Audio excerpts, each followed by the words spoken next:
Be ready. 5 seconds.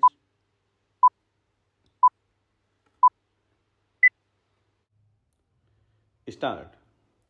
Mr. Vice Chairman, I would now like to make a few observations on the Ministry of Education. Education is basic to any national regeneration.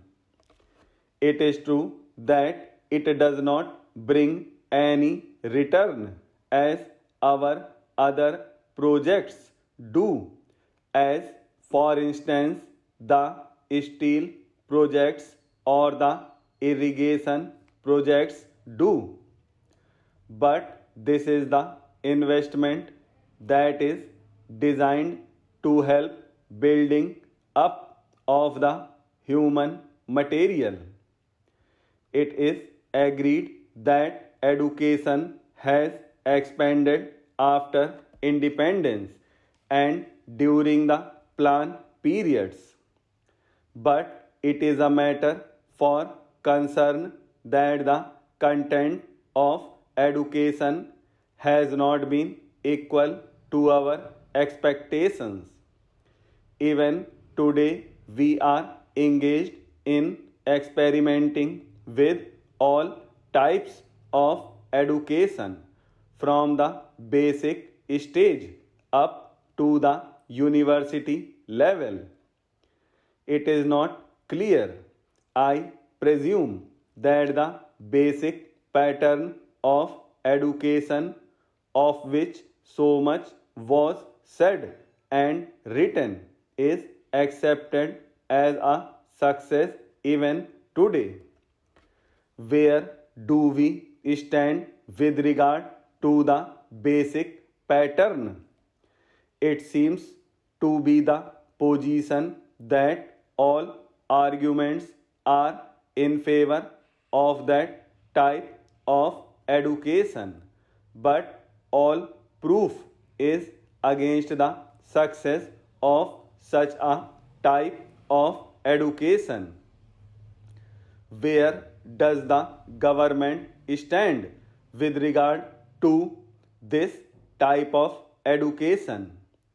We swore by the basic type of education because it was discovered by the father of the nation.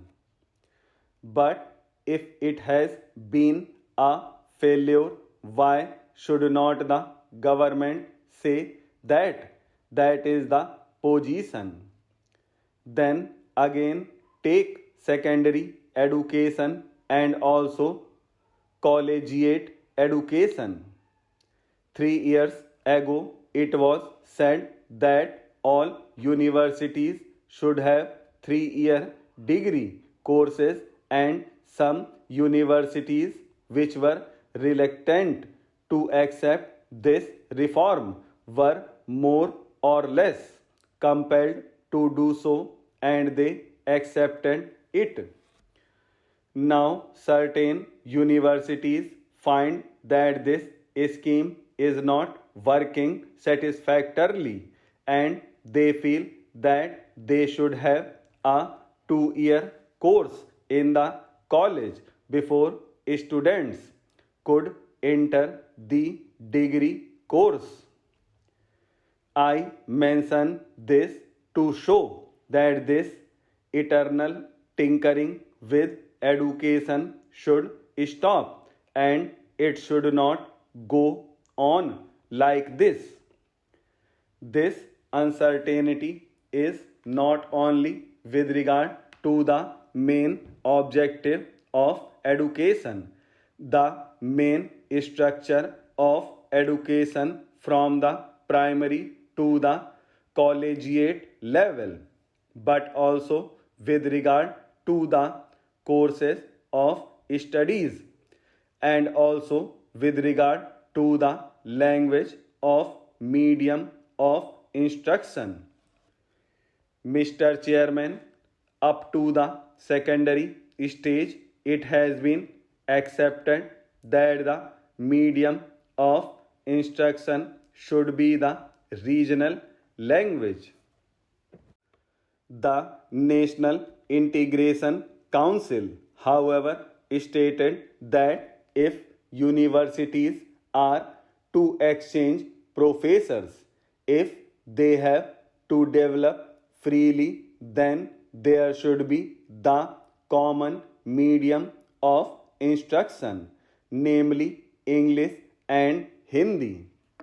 Now, at the latest National Integration Council meeting, we are told that the medium of instruction in the colleges should also be the regional language ultimately, and if that comes to pass, I ask, how will national integration be achieved? It is permissible to envisage a stage if the scheme of the National Integration Council is implemented, where different universities will have different media of instruction, and the men that will be drawn from these universities will have to man the judiciary of the land and the all India services, but they will not be able to serve in a state other than the one in which they were educated. How can integration be achieved? We are working at cross purposes.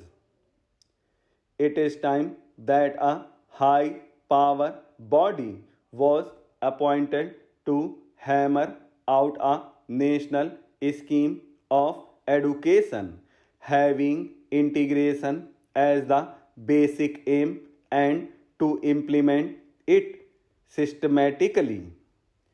The present method of meddling at every stage of education, the present climate in which we are not clear about the medium of instruction at different stages is causing concern to the parents, to the pupils, and weakening the country in the process.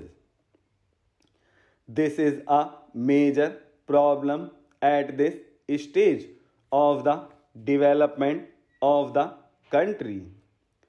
Then, Mr. Vice Chairman, I would pass on to the Ministry of Transport and Communications.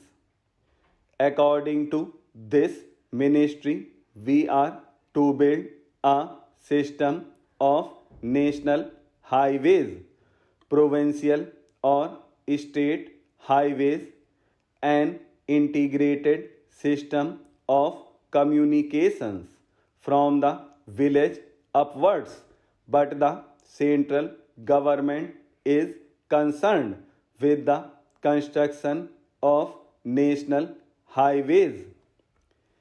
It is good to have a fine system of national highways. It also serves as a physical link for integrating the nation. It is good, but this planning of construction of national highways without regard to the development of railways and the development of industries in the regions in which the highways are proposed to be constructed will be something beyond our means at the present moment. Assuming that we have a network of national highway, are they to be put to immediate use? Are they good investments? Unless you have industries, small, big, or medium, coming along the highways unless they assure you a fair return for the investment. It is not desirable to have a system of highways for the sake of mere transport of passengers. In other words, we should have a scheme of priorities for the national highways so that they can be looked after.